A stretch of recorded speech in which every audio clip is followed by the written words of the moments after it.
Hi, hello, வணக்கம். இன்னைக்கு நம்ம என்ன செய்ய போறோம்னா, வாங்கிபாத் டிஷ் தான் செய்ய போறோம்.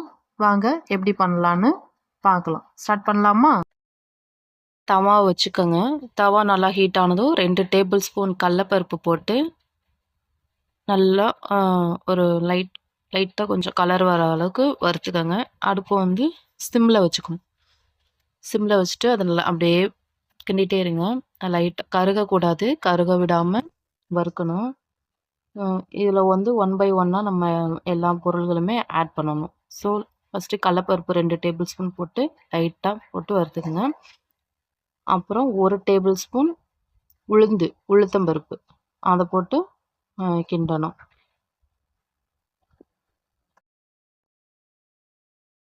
இது வந்து கருகிடாமல் பார்த்துக்கணும், கருகாமல் கிண்டிகிட்டே இருக்கணும்.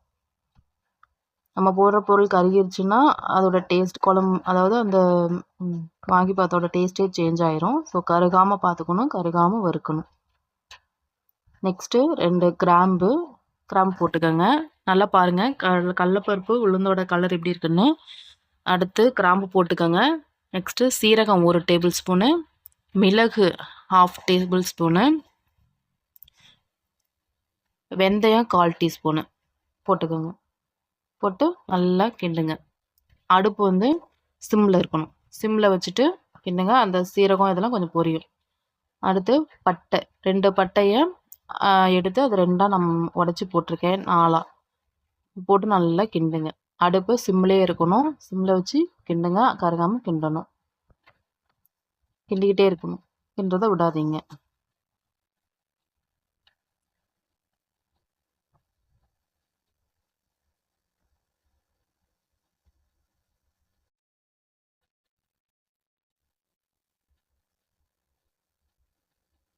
இப்போ நம்ம கிண்டிகிட்டே இருக்கும்போது நல்லா வாசம் வரும். அந்த வாங்கிபாத்துக்கு தேவையான அந்த ஆரமா அந்த ஸ்மெல் வந்து நல்லா இருக்கும். நெக்ஸ்ட்டு தேங்காய் பூ கால் கால் கால் கப்பு. இப்போ ஒரு தேங்காய் உடச்சி அதில் அரை மூடி இருக்கு இல்லையா, அந்த அரை மூடிலையும் 1/4 தேங்காய் மட்டும் துருவி எடுத்து அதை போடணும். அதை போட்டு அந்த தேங்காய் தண்ணி வத்துற அளவுக்கு, அதாவது ஈரப்பதம் இருக்கு இல்லையா, அது கொஞ்சம் இல்லாத அளவுக்கு கொஞ்சம் அதையும் போட்டு நல்லா வறுக்கிறோம். அடுப்பு இப்பயும் சிம்லேயே தான் இருக்கணும். சிம்லேயே வச்சு வறுக்கணும், வறுத்தெடுக்கணும். ப்ராசஸ் நல்லா கவனித்து பண்ணுங்கள். அப்போ தான் வாங்கிபாத் வந்து சூப்பராக வரும். அடுப்பை சிம்லேயே வச்சுக்கோங்க. எல்லா இன்க்ரீடியன்ஸும் ஒன் பை ஒன்னாக ஆட் பண்ணி வறுக்கணும். இப்போ இந்த வறுத்ததெல்லாம் தனியாக எடுத்து வச்சு பொடி பண்ணணும். இப்போ நான் வறுக்கிறது எல்லாமே வித்தவுட் ஆயில் இல்லாமல் வறுக்கணும். இந்த பொருள் எல்லாமே, இந்த மசாலா அப்படியே ஆயில் இல்லாமல் அடுப்பை சிம்லேயே வச்சு எல்லாத்தையுமே வறுத்து தனியாக எடுத்து வச்சுக்கோங்க. அடுத்து ஒரு கடாயில் எண்ணெய் ஊற்றிக்கோங்க. எண்ணெய் ஊற்றிட்டு அதில் ஒரு 8 வரமிளகாய், நான் வந்து வரமிளகாய் போட்டிருக்கேன் காரத்துக்காக. நீங்கள் கலருக்காக வேணும்னா காஷ்மீர் அந்த கலர் போடுவாங்க இல்லையா, அந்த மிளகாவை போட்டு தனியாக வறுத்து எடுத்துச்சுங்க. திரும்பி அதிலே கொஞ்சம் ஆயில் எக்ஸ்ட்ரா ஊற்றி அதில் கடுகு போட்டு பொரிய விடுங்க. பொரிய விட்டு அடுத்து பச்சை மிளகா ஒரு 3 பச்சை மிளகா 2 கீறி போட்டு சிம்மில் வச்சு இது பண்ணுங்கள். ஏன்னா தெறிக்கும், பச்சை மிளகா எண்ணெயில் போட்டோன்னே தெறிக்கும். அதனால் சிம்மில் வச்சுக்கோங்க. சிம்மில் வச்சு அதை நல்லா ஃப்ரை பண்ணுங்கள். நெக்ஸ்ட்டு ஒரு 1/2 கேஜி கத்திரிக்காய், 1/2 கேஜி கத்திரிக்காவை 2 கட் பண்ணி வச்சுருக்கேன். கட் பண்ணி வச்சதை ஆட் பண்ணுறேன். இப்போ தண்ணி எதுவும் சேர்க்கல, கத்திரிக்காய் மட்டும்தான் சேர்த்து நல்லா கிண்டுங்க. அடுத்து கருவேப்பிலை ஒரு 4 கொத்து நல்லா கழுவிட்டு அதையும் ஆட் பண்ணுறேன். ஆட் பண்ணி சேர்த்துக்கோங்க. சேர்த்து நல்லா கிண்டுங்க. எண்ணெயில் கடுகு போட்டு கீறின பச்சை மிளகாய் போட்டுட்டு நல்லா வணக்கிட்டு அடுத்து கத்திரிக்காய் 2 கட் பண்ணி வச்சுருந்த கத்திரிக்காயை போட்டுட்டு நெக்ஸ்ட்டு கருவேப்பிலை இது எல்லாமே சேர்த்து அந்த எண்ணெயிலேயே வதக்கணும். தண்ணி தெளிக்கக்கூடாது, தண்ணி ஊற்றக்கூடாது, அந்த எண்ணெயிலேயே வதக்கணும். அப்போ தான் அந்த கத்திரிக்காயோட டேஸ்ட்டு இன்னும் கூடும்.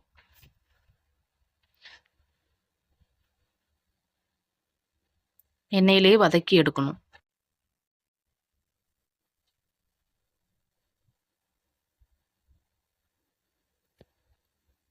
அப்புறம் இதுக்கு தேவையான அளவு உப்பு கத்திரிக்காவுக்கும் உப்பு போடணும். இதில் நம்ம சாப்பாடு சேர்த்து கிண்ட போகிறோம். ஸோ அந்த சாப்பாட்டுக்கும் தேவையான அளவுக்கு உப்பும் நம்ம ஆட் பண்ணிக்கணும் இதில்.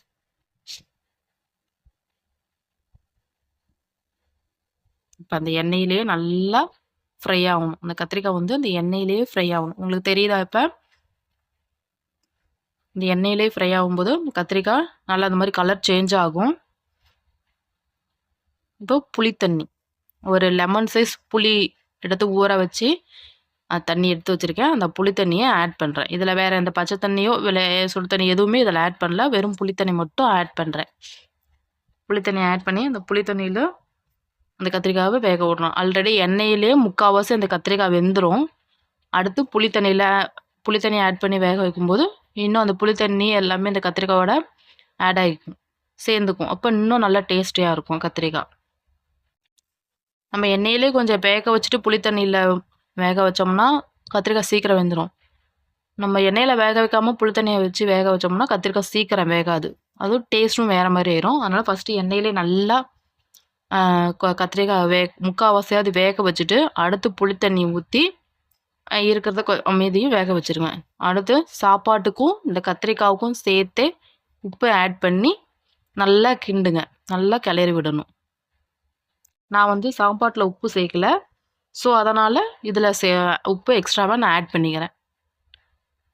சாப்பாட்டில் நீங்கள் உப்பு சேர்த்துருக்கீங்க அப்படின்னா அதுக்கேற்ற மாதிரி இதில் வந்து உப்பு போட்டுக்கோங்க. நான் வந்து சாப்பாட்டில் உப்பு சேர்க்கலன்றதால இதில் நான் உப்பு சேர்த்து எக்ஸ்ட்ராவாக உப்பு ஆட் பண்ணி நான் கிண்டிக்கிறேன். இந்த மாதிரி கிளறணும்.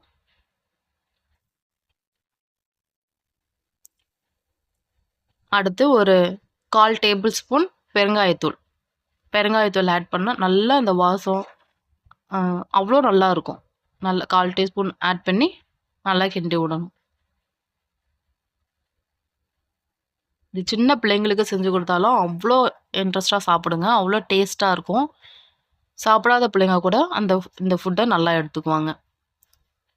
ஸோ அடிக்கடி செஞ்சு கொடுங்க. கத்திரிக்காய் உடம்புக்கு அவ்வளோ நல்லது, செஞ்சு கொடுங்க.